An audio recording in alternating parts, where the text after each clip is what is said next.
Many of you are not familiar with that video. That is from Facing the Giants.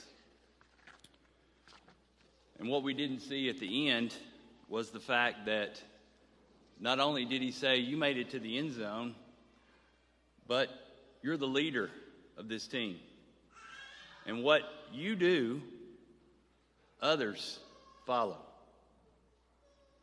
This morning, we're going to look at a story in 1 Samuel. Chapter 17, if you'll turn your Bibles there. Randy started us this morning, the first few verses of that, but we're going to look at the whole book.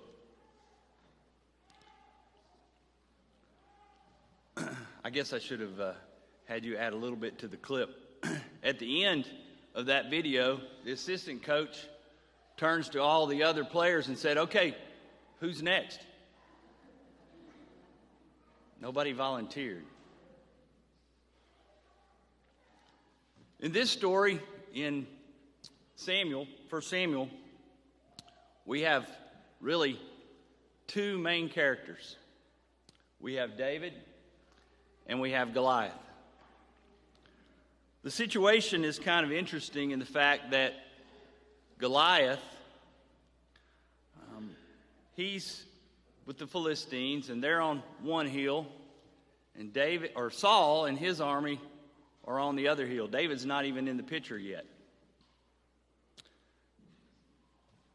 What Randy read to us this morning, if you look in verse 3, so they stood on the hillside, and then in verse 4, a champion came out from the army of the Philistines named Goliath from Gath, whose height was 6 cubits and a span.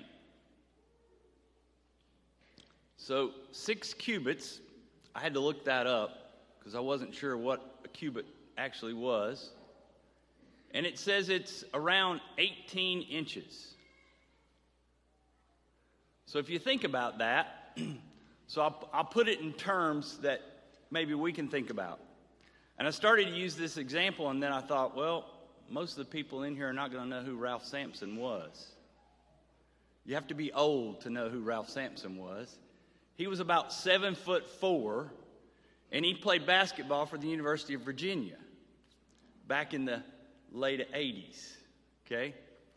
So 7'4", or even Sean Bradley, who played for BYU, and I think he played around 89, 90, 91. He was 7'6". Okay?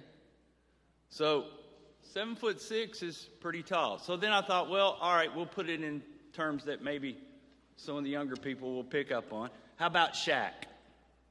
Okay? Shaq played in the mid to late 90s. He was 7'2". Okay? But Goliath was over 9 feet tall. Now think about that. 9 feet tall. And it gives a description here of the things that he wore. In verse 5, it says he wore a bronze helmet on his head. He was clothed with scale armor, which weighed 5,000 shekels of bronze.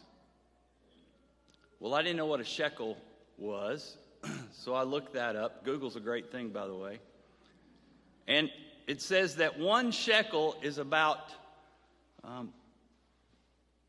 0.4 ounces. Okay? So 5 shekels was 2 ounces.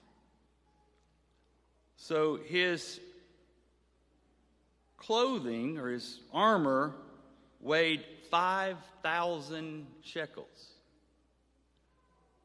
Well, think about how big that would have to be for a 9-foot man. Or how big that 9-foot man was in size. Shaq's 7'2" and was over 300 pounds. 9 foot, he could have easily been 400 or 500 pounds. The Bible doesn't tell us exactly how big he was as far as his weight, but it does say he was over 9 feet tall. He was the Philistines' champion. Now get a mental picture in your mind, the two armies. One on the hill to the left, one on the hill to the right, and the valley in between. It says that Goliath would come out every morning and he would challenge the Israelites.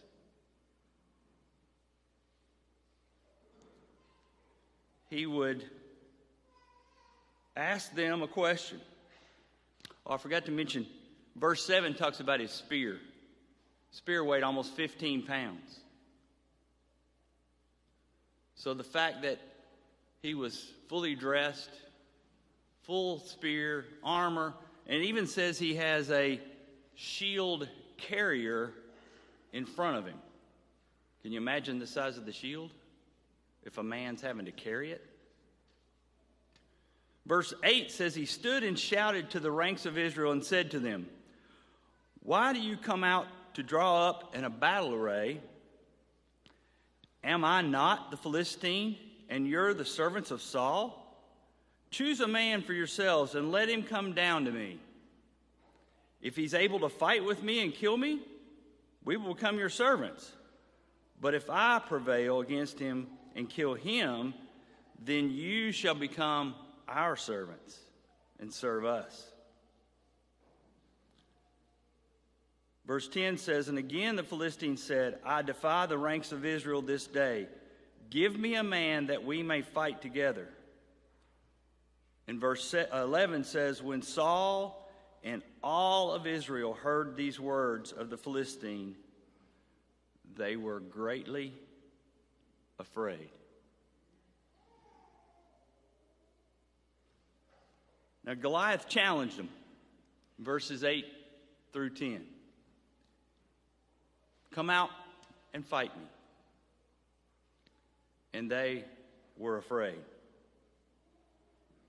If you look in verse 16, it says the Philistine came forward morning and evening for 40 days and took his stand.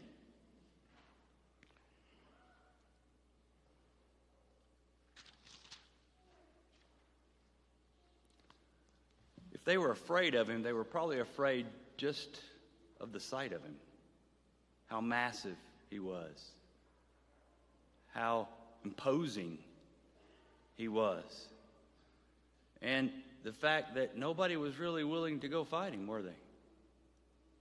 40 days he made that call, but no one stepped forward. No one volunteered to fight Goliath. Then we have David.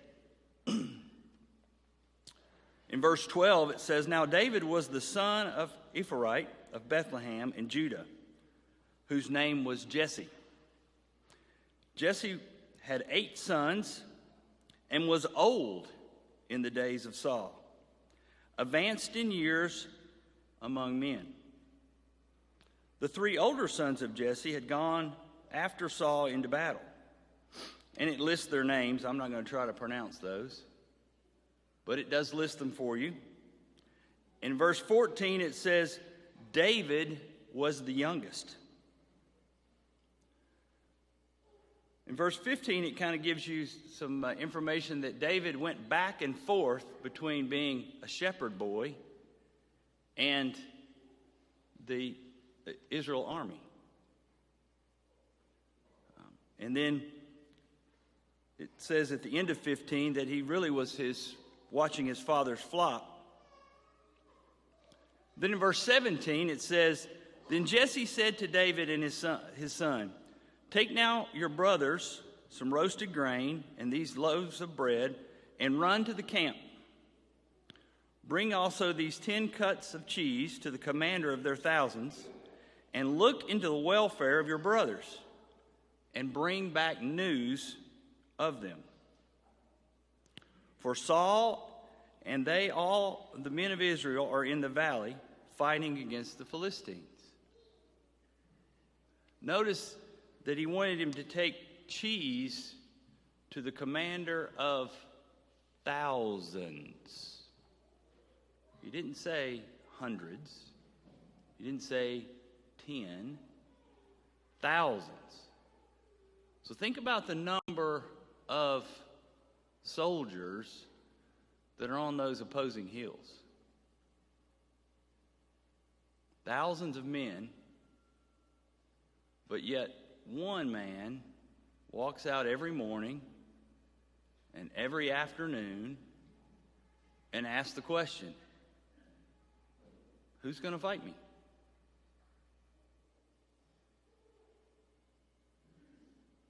So, in verse 20, David rose early and left the flock with a keeper and took the supplies and went as Jesse had commanded. And he came to the circle of the camp while the army was going out in battle array, shouting the war cry. Israel and the Philistines drew up in a battle array, army against army. So I'm going to imagine if they grew up in a battle array that they were lining up on each side. I'm guessing that is a show of strength. Hey, we've got this big group. We've got this big group.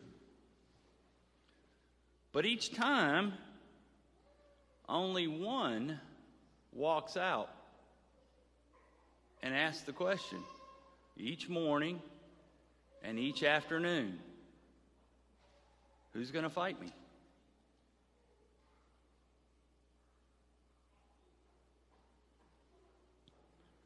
Verse 22 says, David left his baggage in the care of the baggage keeper and ran to the battle line and entered in the order to greet his brothers. As he was talking with them, behold, the champion, the Philistine from Gath, named Goliath, was coming up from the army of the Philistines, and he spoke the same words, and David heard them. Verse 24 says, when all of the men of Israel saw the man, they fled and were greatly afraid.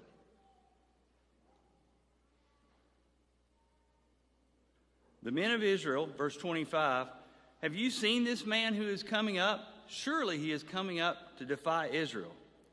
And it will be that the king, that would be Saul, will enrich the man who kills him with great riches and will give him his daughter and make his father's house free in Israel.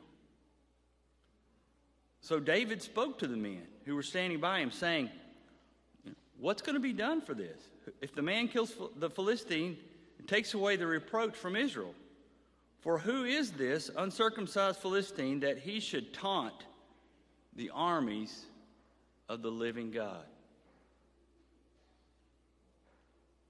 The people answered in accord with this word, saying, thus it will be done for the man who kills him. In verse 28,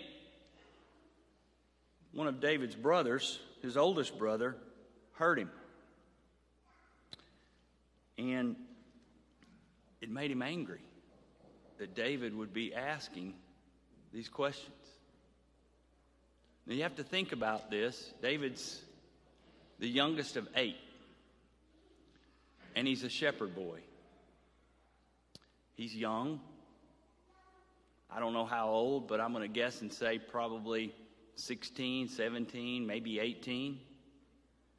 And his brother is a soldier in Saul's army. He's the oldest, so he's probably at least 10 years older than David, maybe more than that. Okay? So it angered him that David would ask the question of why nobody is challenging Goliath. Why are they not doing something? Why is everyone just standing around and afraid of Goliath? So, David answers the question because he could tell that his brother, in verse 28, kind of rebukes him and says, "With whom have you left the few sheep in the wilderness? I know your insolence and the wickedness of your heart, for you have come down in order to see the battle." But verse 29 says, "But David said, 'What have I done now? Was it not just a question?' Then he turned away from him to another and said the same thing, and the people answered the same thing as before. But when he had asked the question, someone heard it, in verse 31, and they told King Saul. And King Saul sent for him. Verse 32 says, David said to Saul, 'Let no man's heart fail on account of him. Your servant will go and fight with the Philistine.' So David, as a young man, I'll go fight him. I'm not afraid. Verse 33, Saul says to David, 'You're not able to go against him. This Philistine, he's a fighter, and you're but a youth, while he has been a warrior from his youth.' But David said to Saul, 'Your servant was tending his father's sheep when a lion or a bear came and took a lamb from the flock. I went out after him, attacked him, and rescued it from its mouth. And when he rose up against me, I seized him by his beard and struck him and killed him. Your servant has killed both the lion and the bear, and this uncircumcised Philistine will be like one of them, since he has taunted the armies of the living God.' And David said, 'The Lord who delivered me from the paw of the lion and from the paw of the bear, he will deliver me from the hand of the Philistine.' What could Saul say? He says, 'Go, and may the Lord be with you.' So even as David is a young man, a shepherd, things attack sheep. He gives an example of killing a lion and a bear and not being afraid. Now he's going to face a 9-foot tall warrior. But you don't hear a crack in his voice. You don't hear him say, 'Well, let me think about that.' Or even maybe second guess him saying, 'What did I get myself into?' He said, 'I'm doing it.' And Saul says, 'May the Lord be with you.' That's a question I guess only Saul knows, but did he really mean it? Did he think David had a chance? Was he worried? Probably so. But he gave him the opportunity. He even offered his armor. If you look in 38 through about 40, 39, he offers his armor. He puts on his bronze helmet. He clothed him with his armor. He even gave him his sword. But what's David say? I cannot go with these, in verse 39, for I have not tested them. And David took them off. In verse 40, it says, he took a stick in his hand and chose for himself 5 smooth stones from the brook. And he put them in the shepherd's bag, which he had, even in his pouch, and his sling was in his hand, and he approached the Philistine.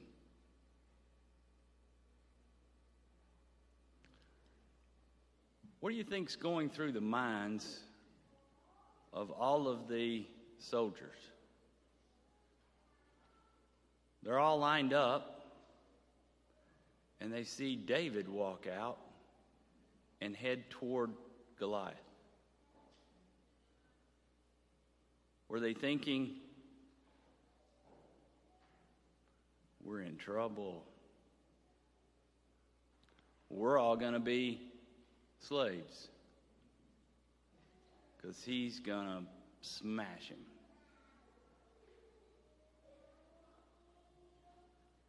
We don't know. It doesn't tell us that. If I were standing there, that's probably what I would be thinking. Oh man, it's going to be a short order here. But David didn't have that. Apparently Goliath did. Look in verse 42. It says, when the Philistine looked and saw David, he disdained him, for he was but a youth, ruddy, with a handsome appearance. The Philistine said to David, am I a dog that you come to me with sticks? And the Philistine cursed David by his gods. The Philistine also said to David, come to me, and I will give your flesh to the birds of the sky and the beasts of the field.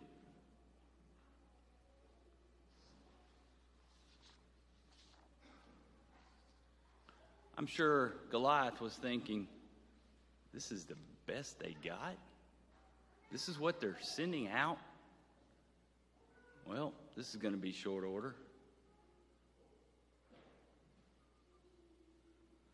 But look what happens. Verse 46. David says, this day the Lord will deliver you up into my hands, and I will strike you down and remove your head from you. And I will give the dead bodies of the army of the Philistines this day to the birds of the sky and to the wild beasts of the earth, and all the earth may know there is a God in Israel. I would have to say that's confidence. Not cocky, but that's confidence. But notice who he had his confidence in. Wasn't David. Wasn't the stick he carried. It wasn't even those 5 stones that he had in his pouch. His confidence was in the fact that he knew God was going to take care of it. He knew God had the answer. God was the answer. He didn't go in with his knees knocking. He wasn't trembling. He was confident. Verse 47 says, and that all this assembly may know that the Lord does not deliver by sword or spear, for the battle is the Lord's, and he will give you into my hands. Obviously, Goliath, being 9 foot tall and had been doing this for 40 days, it sounds like he drug himself a chair out and kind of sat down and taunted him.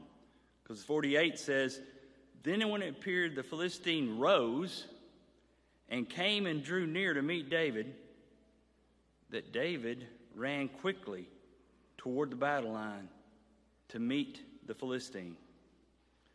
David put his hand into his bag, and he took from it a stone, and he slung it, and he struck the Philistine on the forehead. And the stone sank into the forehead so that he fell on his face to the ground. Now, I know we've all heard this story from childhood up. But think about the fact that David took a stone, a little rock. It says it was a smooth stone, so I'm going to assume it was probably flatter than it was bulky. And he put that in a sling, and he slung it around.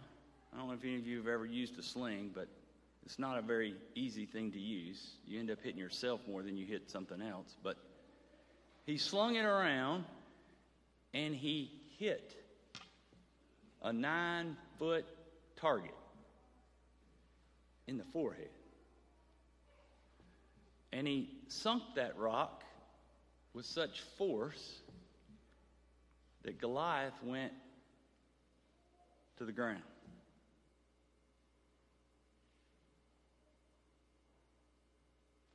Now, we all know that God did that. David was the instrument. David was just the tool that God used to take Goliath down. Look in verse 50. David prevailed over the Philistine with a sling and a stone, and he struck the Philistine and killed him. But there was no sword in David's hand because he didn't take one. In verse 51, then David ran and stood over the Philistine and took his sword, Goliath's sword, drew it out of his sheath, and he cut off his head with it. And I know that's kind of gruesome. But if you go back and remember, what did David tell him he was going to do? He told him he was going to cut his head off. He told him he was going to kill him. At the end of 51, it says, when the Philistines saw that their champion was dead, what did they do? They ran. And believe me, they didn't run toward the Israelites. They ran the other way. They ran away. In verse 52, the men of Israel and Judah arose and shouted and pursued the Philistines as far as the valley.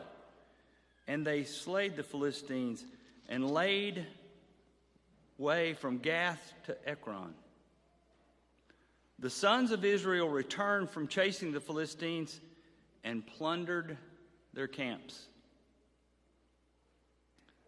Verse 54 says, then David took the Philistine head and brought it to Jerusalem and put his weapons in his tent. 55 through 58, the rest of the chapter is Saul trying to figure out exactly who is David, because he's now going to be his son-in-law, right? That was part of the deal. He got Saul's daughter.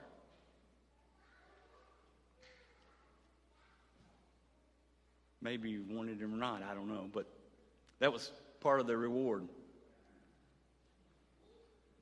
We think about this story and you think, well, how does this pertain to us today? Well, here's some things that I've pulled from it. People aren't going to know about God until God's people show them. People aren't going to know what God's capable of unless they see it from God's people. You know, why didn't the Philistines know who God was? Did the Israel army show them that? For 40 days, Goliath taunted them. He called them out. And what did it say they did? They were afraid.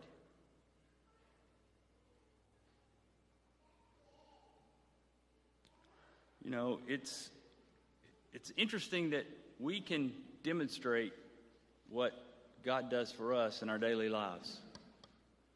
We can show the true meaning of God. And it's true today that, people are manifesting that there is a God in Israel, and we should be doing that. Simple things that we can show the world that there is a God. We can live like it. We can die like it. We can stand up for it. And we can get involved in the battle. Not just singular, as a whole.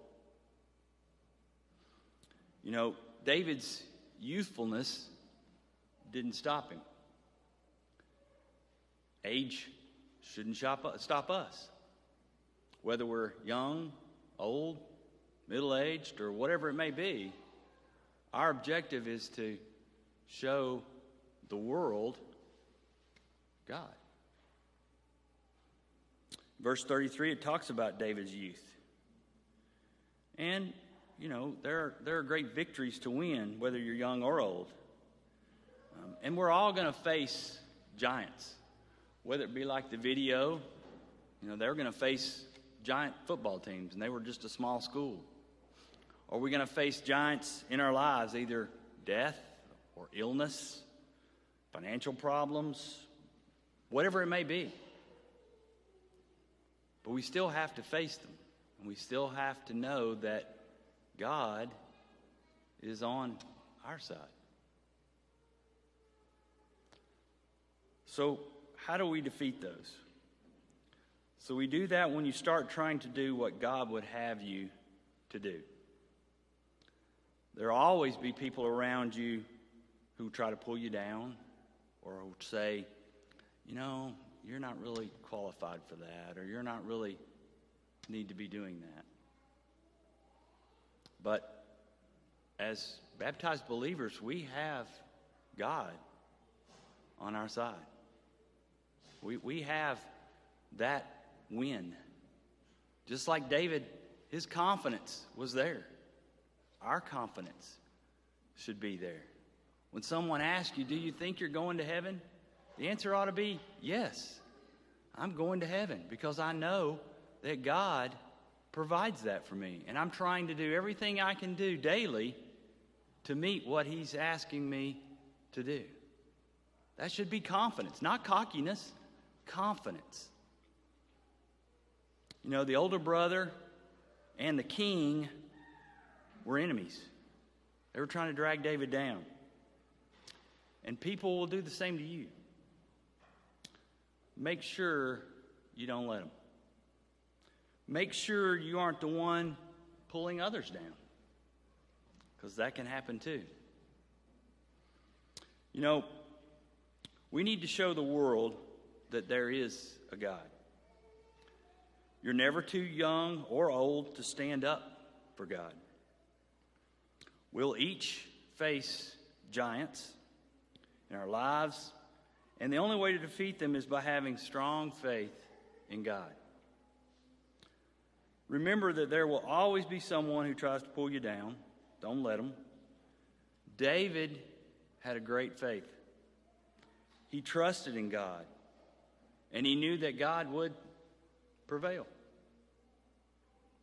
Will you do the same? This morning we have an opportunity to be together and to worship.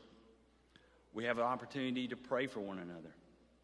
We have an opportunity to be here and to know that God is with us in this place. There may be some here today that don't know God, that are seeking. I hope there are. I hope there are times and people that are here that are always seeking to know what God is about, and can do for them. And if we can help in any of that, whether it be a prayer, whether it be to put on Christ in baptism, whether it be some other need that you may have, I ask that while we stand and sing, that if you have that need, come down front. Thank you.